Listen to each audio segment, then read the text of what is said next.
everyone, welcome back to my channel. Happy to tell you that today I received this iPad 9th generation as a gift from Moneysmart in Singapore, and I will share how I got this while unboxing.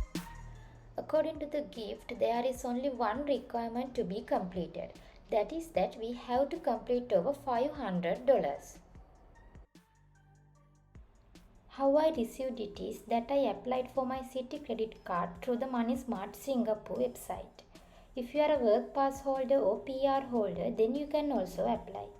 There are various gifts in Moneysmart relevant to each credit card, so I chose this iPad.